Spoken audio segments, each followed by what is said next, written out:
Tuhan bersamamu. Dan bersama rohmu. Inilah Injil suci menurut Santo Matius. Dimuliakanlah Tuhan. Sekali peristiwa orang-orang Farisi berunding bagaimana mereka dapat menjerat Yesus dengan suatu pertanyaan. Mereka menyuruh murid-murid mereka bersama orang-orang Herodian bertanya kepada Yesus, "Guru, kami tahu Engkau adalah seorang yang jujur dan dengan jujur mengajarkan jalan Allah. Dan Engkau tidak takut kepada siapapun juga, sebab Engkau tidak mencari muka. Katakanlah kepada kami pendapatmu, bolehkah membayar pajak kepada Kaisar atau tidak?" Tetapi Yesus mengetahui kejahatan hati mereka. Maka ia lalu berkata, "Mengapa kamu mencobai aku, hai orang-orang munafik? Tunjukkanlah kepadaku mata uang untuk pajak itu." Mereka membawa 1 dinar kepada Yesus. Maka Yesus bertanya kepada mereka, "Gambar dan tulisan siapakah ini?" Jawab mereka, "Gambar dan tulisan Kaisar." Lalu kata Yesus kepada mereka, "Berikanlah kepada Kaisar apa yang wajib kamu berikan kepada Kaisar, dan kepada Allah apa yang wajib kamu berikan kepada Allah." Inilah Injil Tuhan kita. Terpujilah Kristus. Demikianlah sabda Tuhan. Terpujilah Kristus. Saudara-saudari sekalian terkasih dalam Kristus, hari ini kita merayakan hari kemerdekaan kita.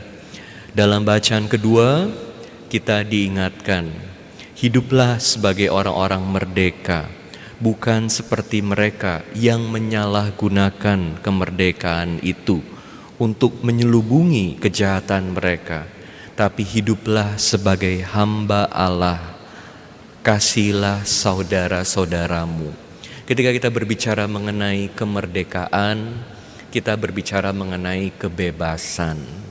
Kebebasan dari dan kebebasan untuk. Kita bersyukur hari ini kita merdeka, itu karena kita bisa bebas dari penjajahan, dari perbudakan para penjajah, bangsa-bangsa lain yang menjajah negara kita. Oleh karena itu, supaya bebas dari para penjajah, para pahlawan bersedia mengorbankan hidup mereka untuk melawan mereka yang menindas, yang membelenggu kita.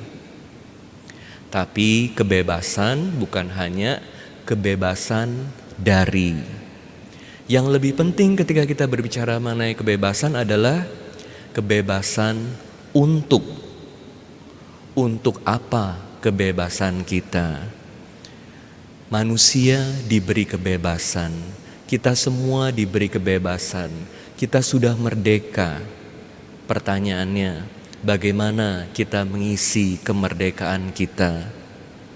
Semakin kita mampu, semakin kita bebas. Dengan bebas, kita punya banyak pilihan. Orang-orang yang ada di penjara, pilihannya nggak banyak, sedikit sekali.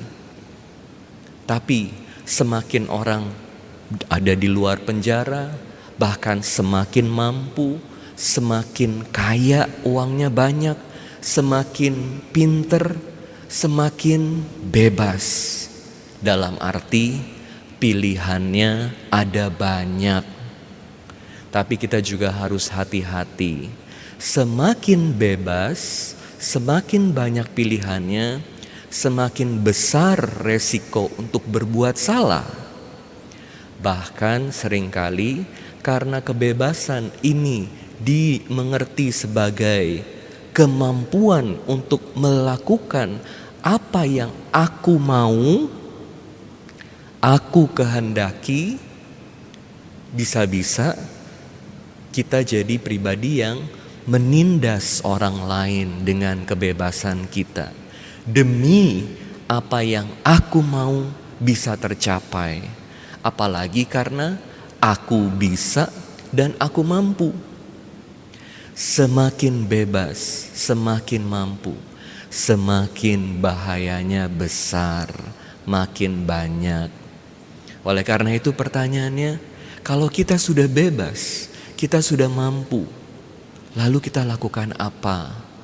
Untuk apa kebebasan ini? Yesus dalam bacaan Injil mengingatkan kita, berikan kepada kaisar apa yang menjadi hak kaisar. Berikan kepada Allah apa yang menjadi hak Allah.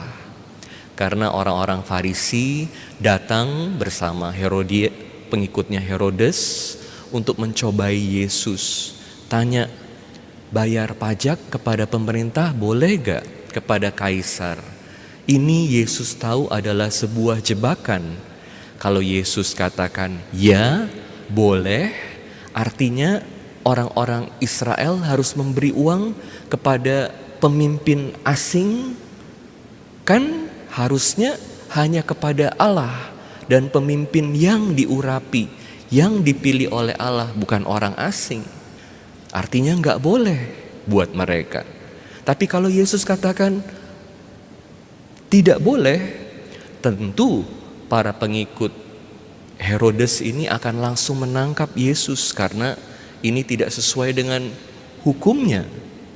Nah, jadi jawab ya atau tidak sama-sama salah, sama-sama sulit. Tapi Yesus langsung tidak menjawab ya atau tidak dengan menggunakan mata uang. Ini gambarnya siapa? Gambarnya kaisar. Berikan kepada kaisar apa yang menjadi hak kaisar. Tapi kita juga perlu ingat, manusia itu gambarannya siapa? Manusia adalah gambarannya Allah. Manusia diciptakan segambar, secitra dengan Allah. Dan orang Israel tahu itu ketika berbicara mengenai gambaran. Nah, kita hidup di dunia, kita hidup di negara kita menjadi bagian dari negara kita harus memberikan yang terbaik buat negara di mana kita berada. Karena kita masih hidup di dunia, makanya kita bersyukur kita menjadi warga negara Indonesia. Kita perlu tanya, apa yang kita bisa berikan buat negara kita, apalagi di tengah situasi sulit ini.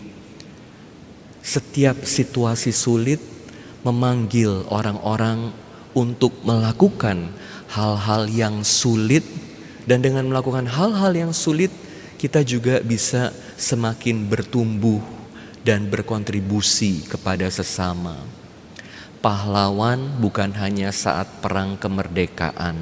Dalam setiap situasi sulit ada panggilan untuk mengorbankan diri buat orang lain. Kita bersyukur di masa sulit ini ada banyak orang yang mau berkorban satu dengan yang lain. Di paroki sendiri kita melihat ada orang-orang yang mau memberikan diri, mengambil segala resiko untuk melayani mereka yang sakit, yang kena COVID.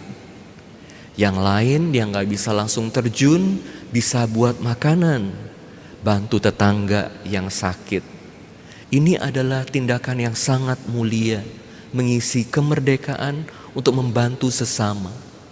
Ada banyak juga yang menyumbangkan dana, beras, makanan, tabung oksigen, semua saling membantu. Obat, vitamin, satu dengan yang lain. Karena situasi ini sulit, butuh banyak orang yang mau memperhatikan satu dengan yang lain. Tapi pada akhirnya kita dipanggil untuk semakin dekat juga dengan Tuhan. Tentu ini bukan dua hal yang bertentangan, tapi saling melengkapi.